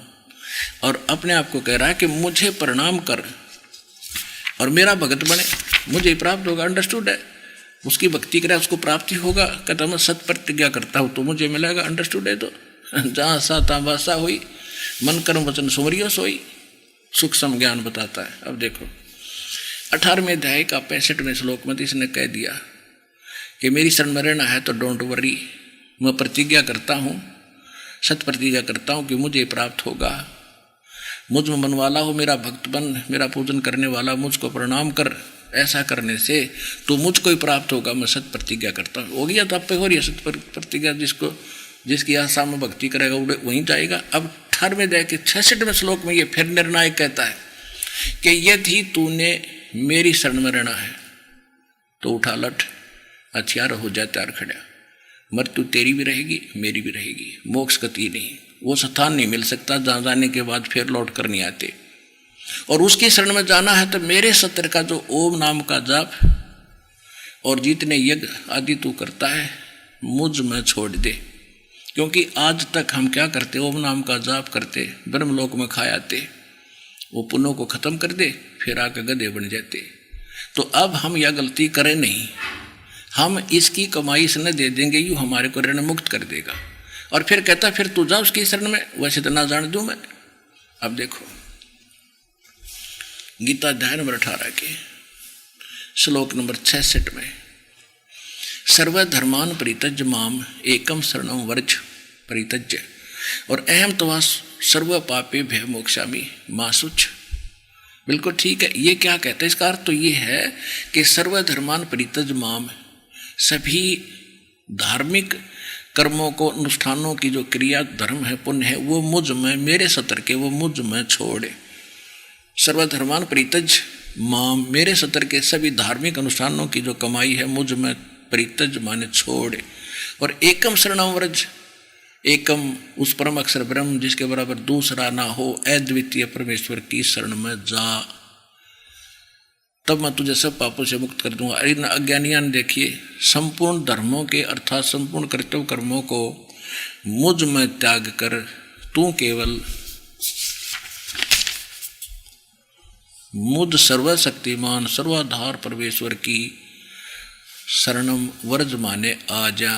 हमारे देवताओं, गो माने जाना होता है, और ये नो कहें गो माने कम गो माने कम, गो माने जाना होता है, वर्ज माने जाओ, और मैं तुझे संपूर्ण पापों से मुक्त कर दूंगा, शोक मत कर। अब पहले इनका दिखा दूं, इन अज्ञानियों का। वर्तमान सब कहते आ जा, अरे इन हमारे धर्मगुरुओं से अच्छे तो ये देखो एक 7वीं कक्षा की किताब में लिख रखा है, कोई प्रसंग है और उसमें वर्द शब्द है। पहले ये दिखा दूं, ये कल एक भक्त ने ला कर दी है राजस्थान से। उसने, क्योंकि हमारे भक्त भी खोजी हो गए, ये देखड़ पर रहे हैं, ये है कोई 7वीं कक्षा की।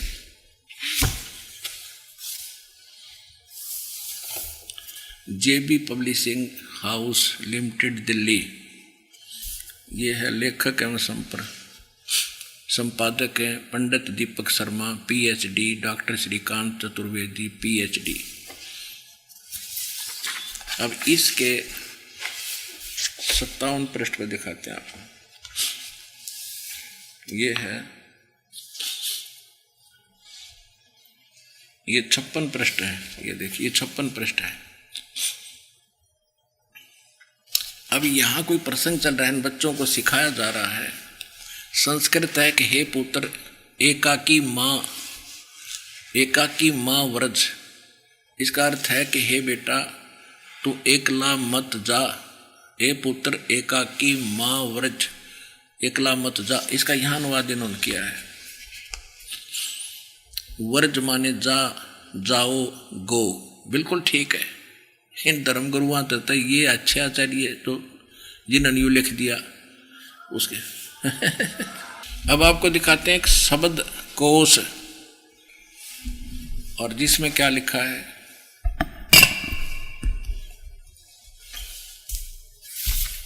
ये है एक शब्द कोश संस्कृत, ये है एक शब्द कोश संस्कृत हिंदी कोश। ये सारा कुछ वामन शिवराम आपटे के द्वारा ये, और ये यहाँ से छपी है। बस अब हम आपको दिखाते हैं इसके 993 पृष्ठ पर आपको दिखाते हैं 993। यहाँ पर वर्ज शब्द है, वर्ज। वर्ज माने जाना, वर्ज माने जाना, चलना, प्रगति करना, विदा होना। और यहाँ देखो वर्जनम, घूमना फिरना, यात्रा करना, निर्वासन देश निकाला। वर्ज माने जाना है, सीधी सी बात है, वर्ज माने जाना। और ये इब दिखाऊं उनके सारे के पोल खाते आपको। अब गीता प्रेस गोरखपुर की तो आपको बता दी, दिखा दी। वर्ज माने मेरी शरण में आओ और अब दिखाता हूं सुधांशु जी महाराज, देखिएगा। ये श्री सुधांशु जी महाराज के द्वारा ये छापी है। इनकी बुद्धि ओमता ही टिकी हुई थी, शंकर के पुजारी हैं ये। प्रकाशक विश्व जागृति प्रकाशन ओंकारेश्वर महादेव मंदिर। ये सारा फिर पढ़ लियो, घना टाइम को नहीं मेरे पास, ये दिखा दूंगा एक बार आपको बस। अब ये देखो, ये 18वें अध्याय का अध्याय नंबर 18 और इसका 66वां श्लोक है। सर्वधर्मान परित्यज माम एकम शरणम व्रज। सब यो अनुवाद कर रहे हैं सुधांशु जी, संपूर्ण धर्मों का आश्रय छोड़कर तू केवल मेरी शरण में आ जा। अज्ञानी नंबर 1।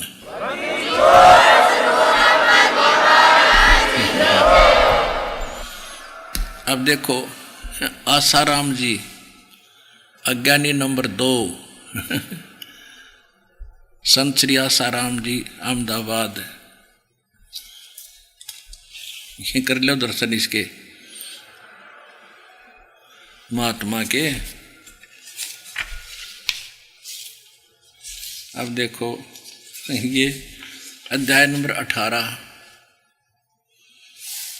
अध्याय और 66वां श्लोक। सर्वधर्मान परित्यज माम एकम शरणम व्रज।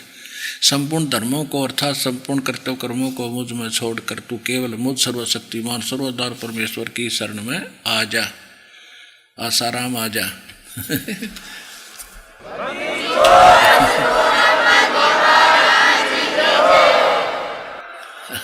अज्ञानी नंबर 2। अब दिखाता हूं आपको।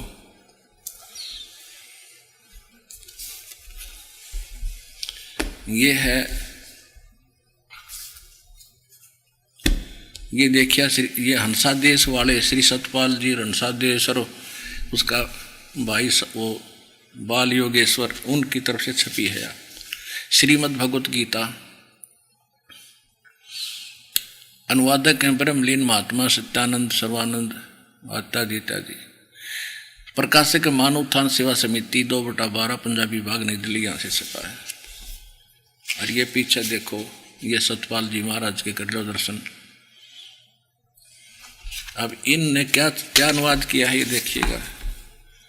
इन्होंने तो इकट्ठा काम कर रखा है। ये यहाँ से देखो,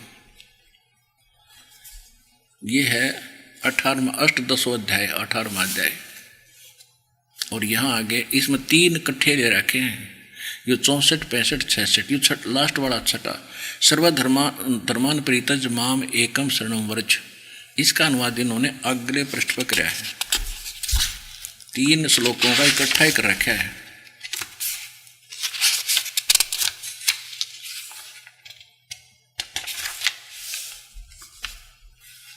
ये लिखा कि सर्वधर्मों के कर्मों को छोड़कर केवल मेरी शरण में आ। सतपाल और रसादेश, अज्ञानी नंबर 3।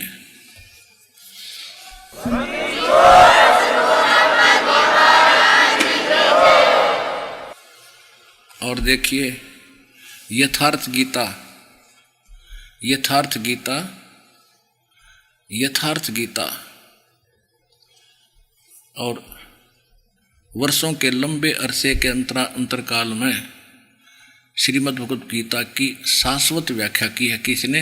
इस अड़गड़ानंद ने। ये है यथार्थ गीता, श्रीमद् भगवद गीता का यथार्थ मानव धर्मशास्त्र। व्याख्याकार परम पूज्य परमहंस महाराज का कृपा प्रसाद श्री स्वामी अड़गड़ानंद जी, श्री परमहंस आश्रम, साकेतगढ़ जिला मिर्जापुर, उत्तर प्रदेश, भारतीय। फोन नंबर इनके, प्रकाशक इनके ये हैं श्री परमहंस स्वामी अड़गड़ानंद जी महाराज, अरस्ट आश्रम trust, 29A French road, merchant club के सामने, चौपटी, मुंबई में।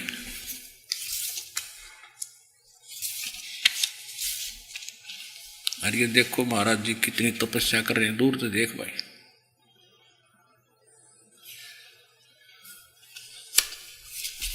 अब 18वें अध्याय का 66वां श्लोक देखते हैं।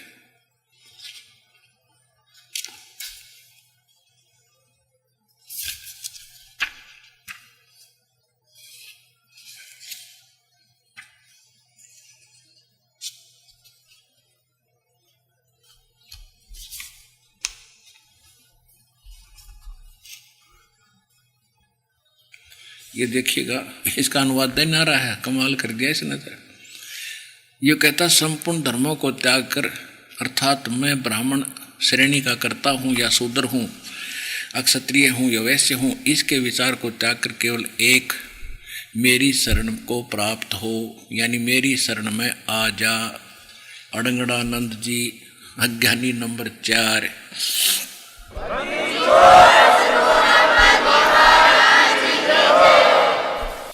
अब देखिएगा, ये है गीता प्रेस गोरखपुर के संचालक संस्थापक श्री राम सुखदास जी। यह साधक संजीवनी नाम इसका रखा है। देखिए इन्होंने तो तोड़ा पाड़ रखा कति। अब देखिएगा, इन्होंने, ये है श्री मद् भगवत गीता सचित्र साधक संजीवनी, स्वामी राम सुखदास जी ने इसको अनुवाद किया है। ठीक। और ये गीता प्रेस गोरखपुर से प्रकाशित है। इसके हम ले चलते हैं आपको 18वें अध्याय के 66वें श्लोक पर।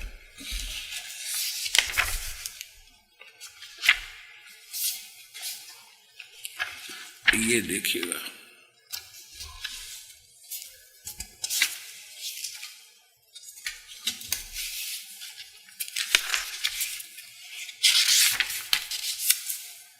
ये अध्याय नंबर 18 का और श्लोक नंबर 66 है।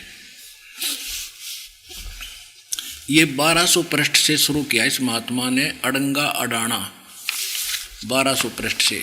और ये देखो 66वां श्लोक, सर्वधर्मान परित्यज माम एकम शरणम व्रज। स्वामी जी कर रहे हैं कि संपूर्ण धर्मों का आश्रय छोड़कर केवल मेरी शरण में आ जा। बस इतना काफी, आगे तो कोई जरूरत नहीं। मेरी शरण में आ जा। अज्ञानी नंबर 5। अब इसने तो और कमाल कर रखा है, 1200 से शुरू किया इस अड़ंगे को शुद्ध, इसमें और अपनी व्याख्या करके वर्जमाने आना करने के लिए पता नहीं के। अब 1200 से लेकर, और आपको दिखाता हूँ, ये 67 यहाँ आता है, शुरू होता है। वो तेरा जो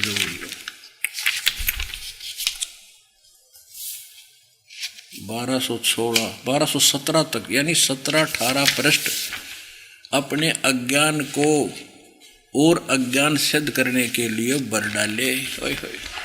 1200 से लेकर ये 1200 पृष्ठ है, और यहाँ ये वर्ग 66वां श्लोक, और यहाँ देखो अब 1219 तक इसने ये वर्ग नंबर, ये 67वां यहाँ शुरू हुआ है, और यहाँ तक इसका अनुवाद ये चला। यहाँ से 67वां तो ये 1219 पे यहाँ से स्टार्ट होता है, यहाँ तक इसने उस वर्ज माने सीधा सा अर्थ था जाना, और इसने कर दिया आना, और उसकी बकवाद को, अपने अज्ञान को सिद्ध करने के लिए ये 19 पृष्ठ और बकवाद गढ़ दी। और इतने छोटे अक्षर है जैसे अखबार के हुआ करें, और उसके 19 पृष्ठ पर रखे इन्हें। और कितनी बड़ी पुस्तक है, देख इसका पूरा पृष्ठ देखो, ये इतना बड़ा पृष्ठ है, और ये 19 और ठोक दिए। 2 अक्षर की बात थी। क्या कहते हैं, मोती मुक्ता दर्शत नाही, ये जग है सब अंदरे, दिखत के तो नैन चश्म, इनका फेरा मोतिया बंदरे। एक और दिखाते हैं, डॉक्टर सर्वपल्ली राधाकृष्ण जी महाराज क्या बताते हैं। डॉक्टर सर्वपल्ली राधाकृष्णन जी ये बड़े विद्वान माने जाते थे, और ये हैं इनके छापने वाले सर्वपल्ली राधाकृष्णन जी, श्रीमद् भगवद गीता, और हिंदी पॉकेट बुक्स यहाँ से छपी है। और ये इनके विश्वविख्यात दार्शनिक डॉक्टर सर्वपल्ली राधाकृष्णन के अंतर्राष्ट्रीय ख्याति प्राप्त गौरव ग्रंथ। और इन्होंने क्या किया है देखिएगा,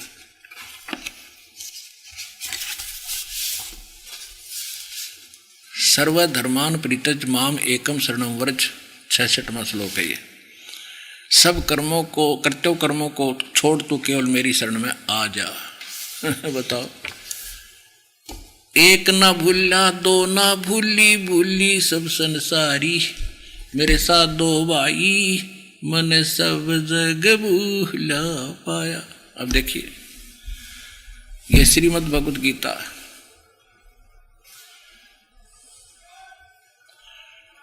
श्रीमद् एसी भक्ति वेदांत श्री कृष्ण मूर्ति, श्रीमद् एसी भक्ति वेदांत स्वामी प्रभुपाद संस्थापक अंतर्राष्ट्रीय कृष्ण भगवान अमृत संघ, ये एस्कॉन वाले बोलते हैं इनको, एस्कॉन वाले कहते हैं।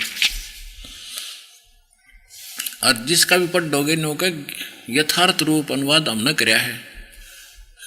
देखिए इनका यथार्थ, द्वारा कृष्ण कृपा श्री मूर्ति श्रीमद् एसी भक्ति वेदांत स्वामी प्रभुपाद संस्थापक अंतर्राष्ट्रीय कृष्णा भवन अमृत संघ, और ये यहाँ से छपी है, भक्ति वेदांत बुक ट्रस्ट।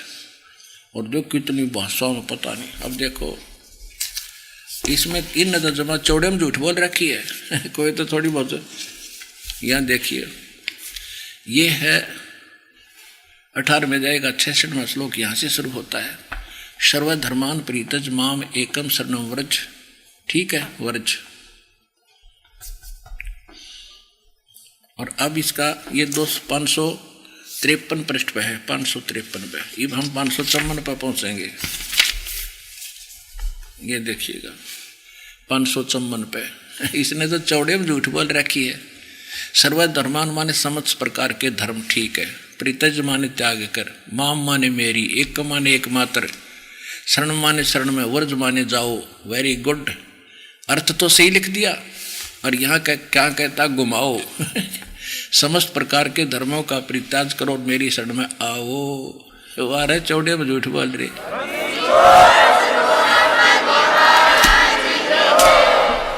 अब एक नकली महर्षि की ओर दिखा दूं, 2 झलक तो आपको थोड़ी सी। इन सारा ने बैठा रखा, एक कुएं की बांग पी रही थी ये। ये देखिएगा जीवन चरित्र महर्षि दयानंद सरस्वती। महर्षि दयानंद सरस्वती का जीवन चरित्र अमर शहीद पंडित लेखराम द्वारा संकलित प्रमाणिक उर्दू भाषा का आर्य भाषा में अनुवाद। अनुवादक हैं आर्य महाउपदेशक श्री कविराज रघुनंदन सिंह जी निर्मल। संपादक हैं श्री पंडित हरिचंद्र विद्यालंकार। प्रकाशक हैं आर्य समाज नया बास दिल्ली 6 स्वर्ण जयंती के उपलक्ष्य में यानी सन 1971 में यू छपया है। 1971 में, आज का नहीं है ये। अब इसके 208 पृष्ठ पे ले चलते हैं आपको। 208 पृष्ठ पे ये देखो, इस महर्षि जी ने तो चाड़ा पाट दिया। इसने तो कति कमाल कर दिया। इसने तो शरह पैर नहीं छोड़ा कि तो इसका के बतावा।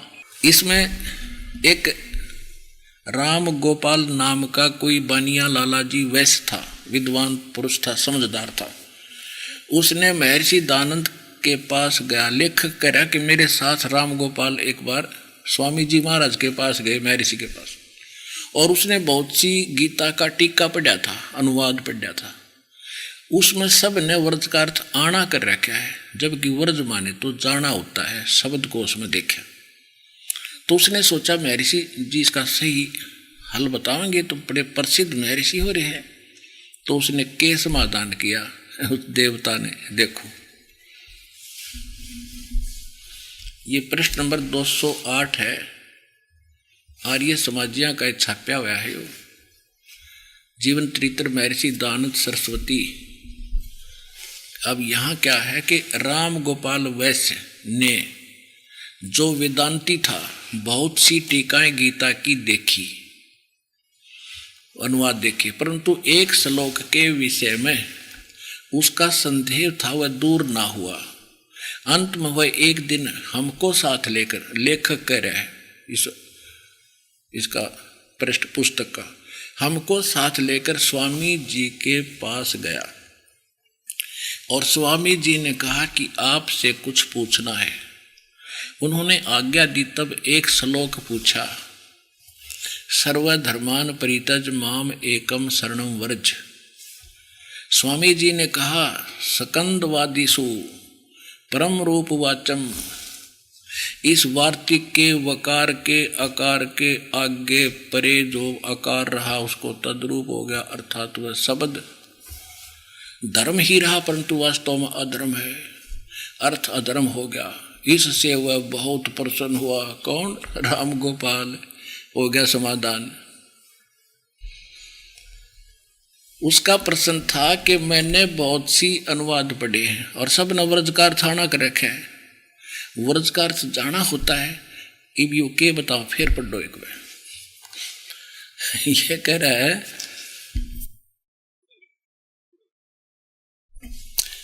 ये वही है, सर्वधर्मान परित्यज माम एकम शरणम व्रज। स्वामी जी ने कहा, सकंदवादिषु परम रूप वाचम।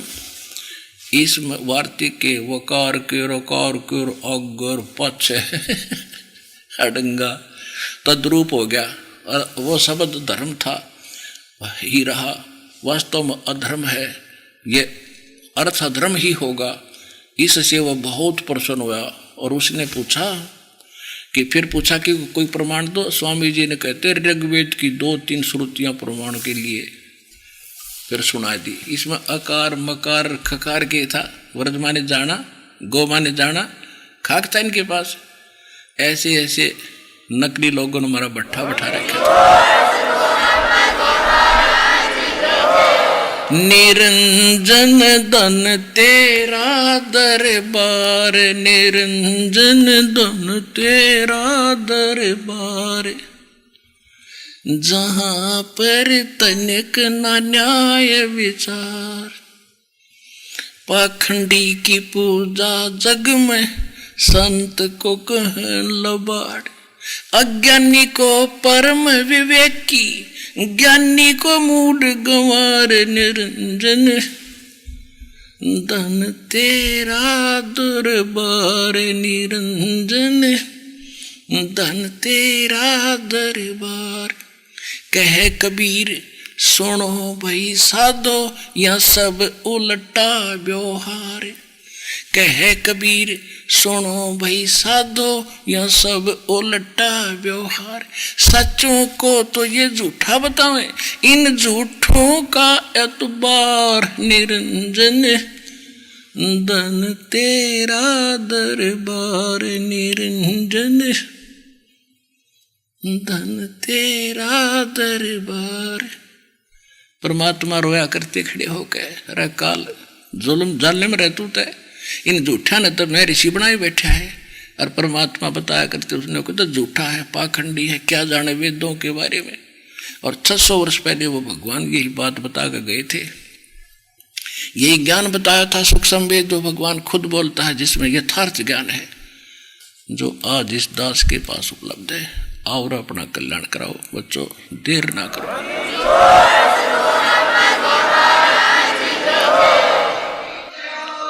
ये दास आपके इंतजार कर रहा है, पलकों बिछाए बैठे हम आपके लिए।